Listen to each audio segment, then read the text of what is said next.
Hey guys, and welcome to another episode of Film Valor. My name is Jamison LoCascio, and this is Adam Ambrosio. And we're just here today because we want to talk to you guys about some of our tips and tricks for what we think it takes to have a successful pre-production. The reason why we thought this would be important to talk about today is because there's a lot that can go wrong on a movie set, right?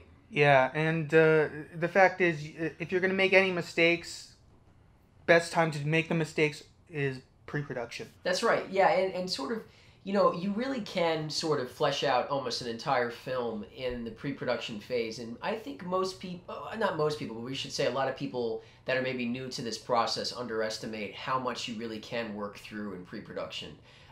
You can really go day by day and break it down and figure it out, and if your estimations on everything is correct or is on the right track, your pre-production can make you very successful.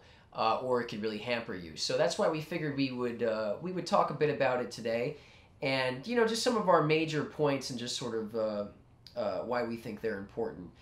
So yeah, let's start. Are we ready, Adam? Yeah, let's go. So, okay, number one, we think the most important thing to do in a pre-production phase, and this is something that we've gotten more and more so into, actually beyond doing our short films and as we've gotten into features and stuff like that, is script rewrites and notes. Yeah. And you want to talk about that a bit, Adam, and why that's important or how we do it? Yeah, pretty much the way we do it is when Jameson, writes up the script or whatever, and we just sit down on the couch and we go through it, whether it be like maybe a few pages or the whole script. It all depends on, how everybody's feeling. If everyone's in a good mood and open to read the script, then, we'll read the whole thing over. But if something else is on someone else's mind, well, we'll get through what we can. It's all about understanding the context and just picking up things, picking up little, things that you may not dislike or like, but things you might question, and that's where you got to do it, is when you sit down and rewrite notes. Yeah, it's very important to, and this is even more so than I thought it was at first, was to pick up those things that could become critical later in the script, because sometimes you don't realize you have a wonky line and it just doesn't read. It reads when you're reading it, even silently, or when you're writing it, but it doesn't really read for an audience. And if somebody's confused about it in that reading that you're doing with your team, then they're going to be confused about it when they sit down in the theater. So that's a great place to start to go over those things, get rid of them, and also sort of ask questions as a team, like, is this sequence working and stuff like that, and really just start to get through it. And an extension of that, like we're doing with our new film Sunset, is we've had a lot more input by the actors in the pre-production phase and in the development phase of this movie. And I don't know if you want to talk about that a bit, what we did with that, Adam. Yeah, with Liam and Barbara. Yeah, we talked to Liam and Barbara, and early stages of the script, we gave it to them, and we wanted to hear their input about how this married couple would act, because they are married. And I think one of the best things that we did in terms of the script was we had them add their own little their own personal moments in there. Mm-hmm. And that's that's the best thing about doing these rewrites and notes, is that you're always going to learn something more. And I think going to Liam and Barbara was a pretty good thing for us in terms of getting the right information and to pretty much alleviate pressure from the script. Yeah, I mean, basically they gave us what? They gave us some plot notes, they gave us some character notes and stuff like that, some turnarounds that they felt would be realistic for this couple to have. And on top of that, they just gave us some really interesting points that were considered and plotted into the script. So we were able to, say, okay, we like Liam's note here or Barbara's note here, and then let's figure out how we're going to work to that. And we never really did that before with actors in a movie. And I think that was really a nice way of we always collaborated, we always allowed for improvisation and stuff like that, but allowing the actors to be in on that process was great, and it gave us some incredible stuff going into the script, right? Yeah, it really did. I'm surprised we really didn't, go for it sooner, in a sense. But I think it was because, we were just starting out, and Right. You were writing the scripts, you wanted to do them by yourself, and then Yeah. and then once you got comfortable with knowing the structure and knowing the you know, how to take things in and out and move Yeah. them around, I think then you became comfortable with that. Yeah, it's true. Like if you're, I think certainly when you're writing, or maybe sort of in any phase of making a film, knowing where you can take it, basically it's sort of knowing when you should open the doors to those sort of Right, things, you know, right. because if you open the doors to collaboration after you've written a script, it becomes very stressful and it becomes very hard. You have to sort of, you can still do that, of course, and you can allow for improvisation on top of what you have, etc. But if you allow people into the process from the beginning, it makes a much more natural process. So, and I think only after writing a couple scripts, making a couple movies, do you realize that, like, oh, okay, well, this is the place where they should enter, you know, to make it, you know, an easier process of working together. And it's certainly when you start to see things a certain way, it's hard to then see them another way. So if you come to figure out what everybody else around the table has to say first, then you could say, oh, well, maybe that's a great way of taking it in a direction before I decide a direction to take it exactly. in. Because to be honest with you, a lot of people come up with way more interesting things, and somebody in the team may be obsessed with one idea, and that one idea is really phenomenal, and the movie wouldn't be the same without it. So, and you would never be thinking about that because you're thinking about plotting the next 5 scenes or whatever it is. So that's a great thing. Was there anything else you wanted to say about that? No. No, I think that's pretty much that is a very critical one. That's why we start with that one first too, because if you don't have your script in order, it then becomes more complex to do anything else in this process. So having the script done and also being able to number the scenes and all those good things that you need will then lead into our next one. We say that you should begin making your breakdowns for casting, props, extras, locations, and everything you can as early as possible. I think just that sort of that sort of sort of explains itself there. But I think that if you can start to make your breakdowns, you'll start to discover mistakes that I think you would have made, and being very careful and methodical about how you put those breakdowns together.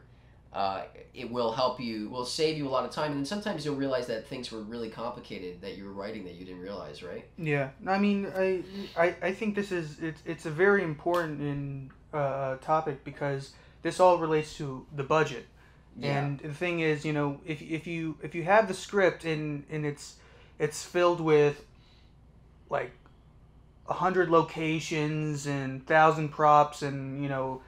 And you want a big cast or whatever, it's gonna cost money.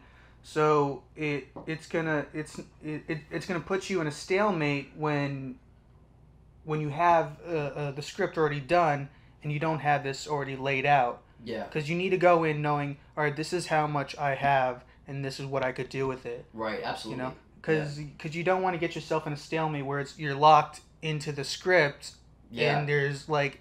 You can't really change it at this point, so you really have to make the budget, the breakdown, the casting, the props. You have to do it at that point. Yeah, and everything sort of informs each other, right? So if you start to move on to your budget, and then suddenly you realize, whoa, wait a second, we can't afford these 3 locations, you know, then suddenly you do have to go back to the script phase. But that's why all of these, you know, these processes should be started early, because you can then allow your budget to change your script, and the script to change your budget, and you can keep playing that game until, you know, I had a person once say to me that was a production manager that if you let things get too far, then suddenly it just becomes about money, and if you could pay your way out of the situation. So if you're trying to keep things on a budget, the reality is the sooner you could start, even if you're 3-4 months out, the better you are, because you can plan how you're going to save that money, plan how you're going to change everything, and make the budget work for the script, work for the budget, and everything else. Yeah. So yeah, that's definitely true, and of course you can jump back to one process to the other once you realize. I mean, we just did that on this movie too with a couple different things, right? Where we were talking about, oh, we can't figure this out, but we can find that location, stuff like that too. And one of the things that's great about going to that too is that you can really find a lot of things for free.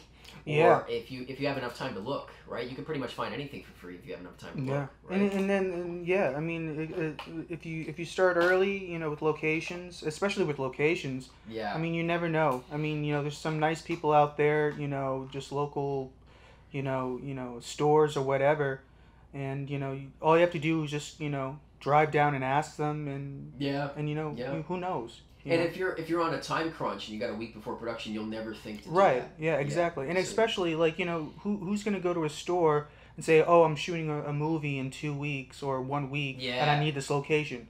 I mean, the person there is going to say, well, you're not giving me enough time. I don't know what you're capable of. Exactly. And you know what? If you could build and you get to build a relationship, definitely, with them, and that's a key to to a lot. To a lot. That's right.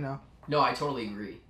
Okay, so moving on from there, we think we next thing is we think you should make your schedule for your film, right? And it's very important that you send it to your cast and crew early. And start having everybody think about these dates. Whatever these dates are, they can change, but make sure that there's no major conflicts. Sometimes with an actor or whatever else, it can change your entire shoot schedule. If you have an actor that you really want in the film, you have to have them in the film, and then suddenly they say they can't do one of those dates. Everybody else on the team may be able to do it, but if you don't have everybody on the same page looking at the same dates, you won't discover that, and that could really be... You'd be surprised how people don't realize, or they don't see their email or whatever else. So getting everybody immediately on the same page with the schedule is very important, because one person can throw off the entire thing, honestly, especially on a lower budget film. And then just going off that, you should be trying to shoot for about 5 to 7 pages per day on your schedule, in terms of your script. You want to just go off of that a bit? Yeah. Making a movie is slow enough as it is. You need for everyone to be on the same page. You can't have it go any slower than. Yeah. I mean, because it gets really slow, and 5 to 7 pages per day. Nothing crazy. Just make sure think of it day by day and just accomplishing that set goal of getting those 5 to 7 pages or whatever X amount of pages you're trying to do in that one day, and then worry about the next day. Tomorrow. Yeah, exactly. And it's also about the other thing that we always talk to people about too, whether we're producing with somebody else or we're just doing it on our own and we're dealing with actors and crew, is that it's really all comes down to the location. And if you're doing company moves, or for people that may have not put together a schedule before, a company move is where you're just literally changing locations. It could be from one place to the other down the street, but that is a company move. Any amount of those that you have to do becomes very complex, and it takes a lot of time. People don't realize that. So if you have no company moves and you're within the same room or the same couple rooms, you can shoot a lot more than 5 to 7 pages. Mm-hmm. But that's why we say the average should be about 5 to 7, because on your low end, if you have a lot of company moves, you're only really going to be able to do, like, let's say 4 to 5. And if you're rushing, you may be able to get more. But if you're really ambitious and you're within the same room or two, in one house, let's say, you can shoot a lot. You just you still have to go fast, but you can shoot a lot. So that's an important thing. But keeping it around that average, right, is pretty important. And sometimes you'll even see on your schedule too that you have one day that's like 10 pages, and you didn't realize you have one other day that's like 2 pages, and you could put stuff on that day. Right. So having that average number in your head of let's keep it all around 5 will make everything even keeled and not so crazy. Yeah. This is really not my strong suit, but we'll just sort of touch on this. Insurance is something that you have to start to worry about, especially before you get locations and everything else. You have to figure out how to call around and get some quotes. We like using the guys at Film Emporium. But there are a bunch of people out there, and you just have to figure out what the best quote is. I think the key to that is explaining sort of what your movie's about, because I think sometimes they'll try to give you the Hollywood rate, but you have to tell them, there's no car chases or explosions or anything like that. It's just people talking to each other, etc., or a romance, whatever it is. Yeah. So insurance, I guess you want to talk a little bit about insurance. Yeah, no, I mean, insurance, it's totally, like, it all depends on what you're doing. Yeah. As Jameson said, if you have cars exploding, if you have weapons in a public place or whatever, I mean, it's gonna be all about insurance. And we like, as Jameson said, we like Film Emporium. They've given us rates that we pretty much enjoy, and we've been working with them for a while now. Yeah. And And it's all about, what you find and what works for you. Um, and and the best thing to do is just, get quotes. Just, go to Yeah. as many as you can, and just find what's best for you, because it's not what's best for us is not going to be what you want, maybe. Yeah. And so just, do some research and just look around, and that's pretty much the best. Yeah, and of course there are scenarios where you could skip insurance. That is something you can do. It definitely depends on sort of Excuse me. what you're working with. But if you have a lot of cases, you're going to have it. For locations, getting certain locations, whatever. But if it's just you and a camera, or sort of that really no budget, non-union mentality of doing things, which is great. Then you don't really need to have that infrastructure. But some people, you'll walk into places and they'll be like, well, what if you break my chandelier? Then you have to say, oh, we got $1 million insurance policy, which sounds really expensive, but it's not necessarily. It just covers you for that day, and it could be $100, a couple $100, I mean, whatever it is. But that may open doors for you that you might not have ever been able to open up, right? Without it. No, definitely. I mean, because because if you worked with someone who knows you had insurance, who has insurance, you're more likely, if you want to get that location again or whatever it may be, it could be that much easier knowing that they could rely on you. It makes you look good, like you're the professional. Exactly. You're coming in, I'll protect your stuff. Right. And stuff like that. And we've had to use that insurance before. Yeah. We've had to lean on that insurance. I mean, we've had issues in accidents and stuff like that. Luckily, not that much. No, but there are times where you just don't realize it. And things will go wrong. Things will go wrong. They will. Always. I mean, so it's good. I mean, if you want to just protect your base and also, save yourself a lot of time, spend a little money for the insurance.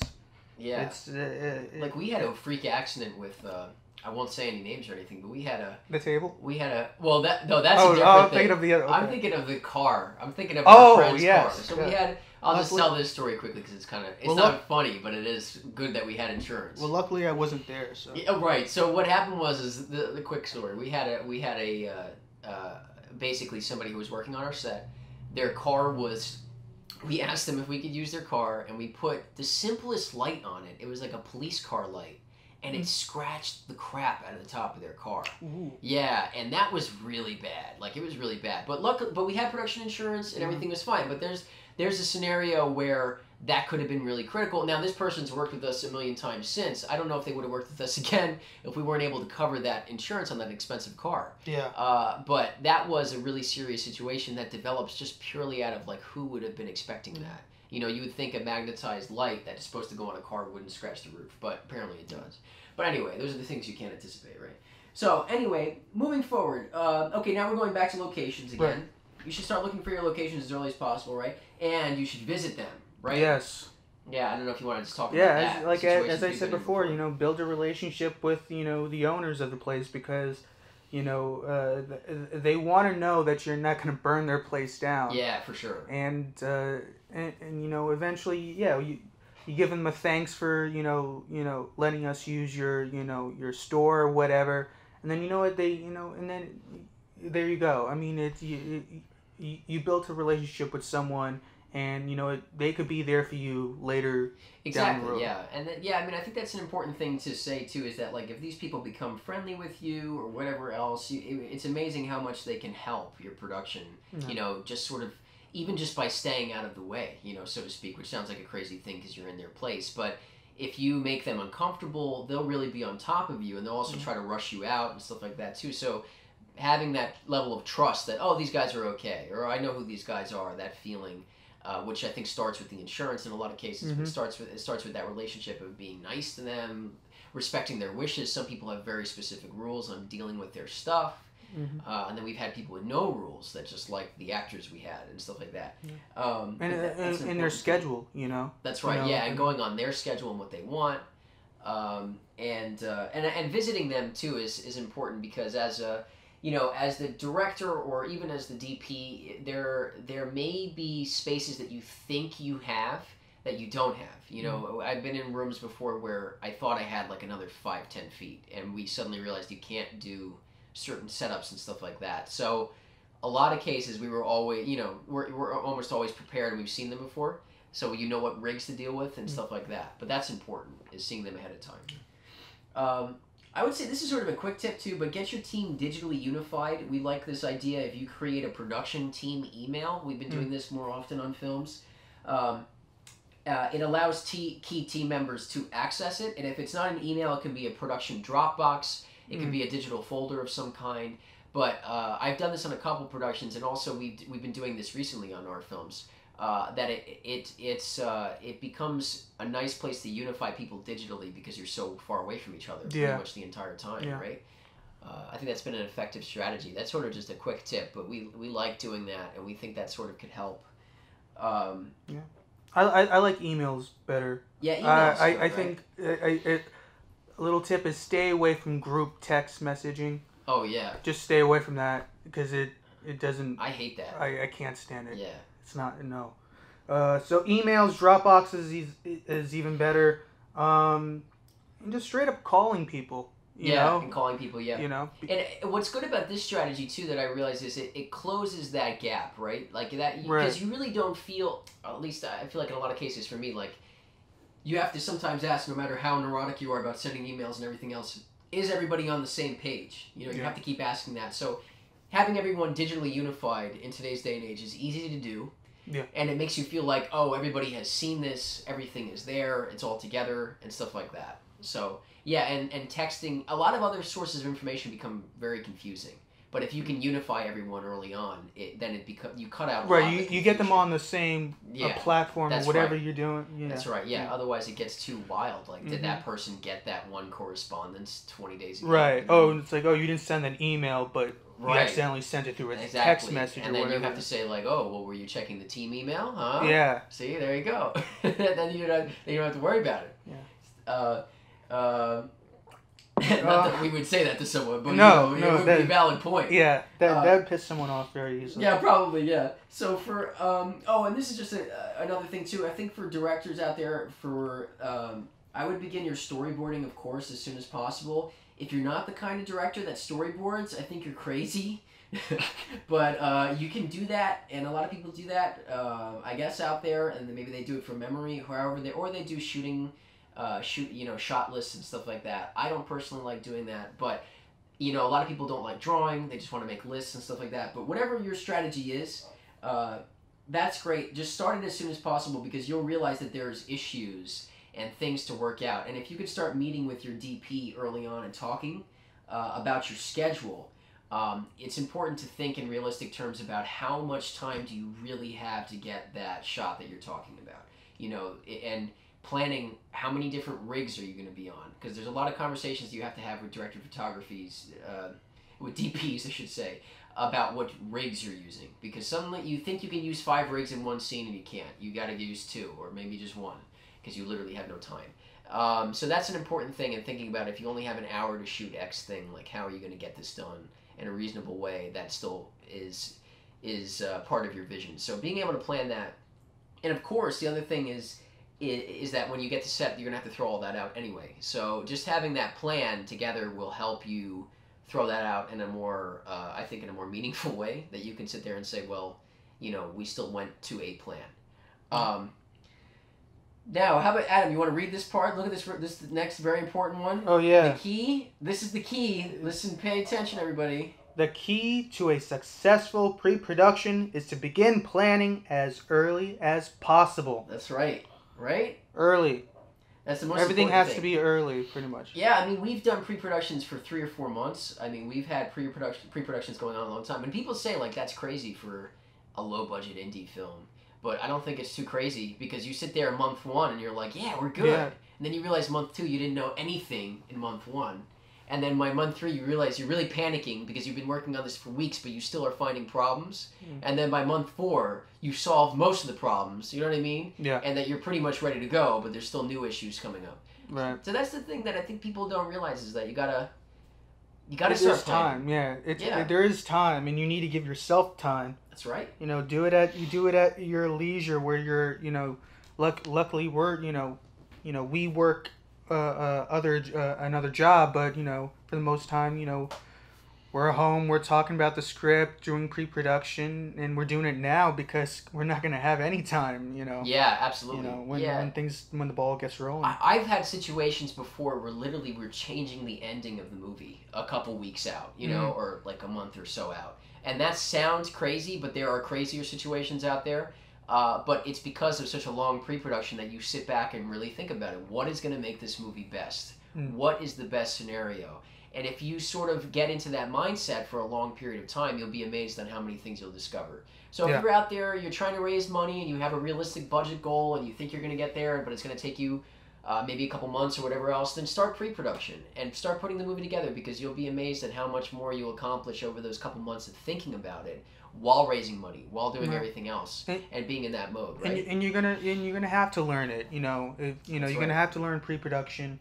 You know, if you want to be a filmmaker or whatever. Yeah. But you know, knowing it now and taking the time, you know, with 3-4 months of pre-production, you know, it's just gonna make it that much easier. Absolutely. And you know, to do it the next time. Yeah, and it'll make you have a better film. Right. I mean, you'll have a better product. And I used to think it was insane that you'd sit there and think about problems all the time. But to be honest with you, that is what pre-production is sitting there thinking about what could go wrong, not in a crazy neurotic way, but just simply what will go wrong, how will it go wrong, will weather be an issue, and planning around, okay, if weather's going to be a problem, putting the outdoor days earlier in the shoot. You know, finding those solutions to things now, anything that could possibly go wrong, and planning up backups to them and everything else. Right. I mean, there's scenarios where you wouldn't even imagine what can go wrong. So you have to be shooting no matter what. If your cameras, whatever, anything that's happening, just be able to plan around and execute.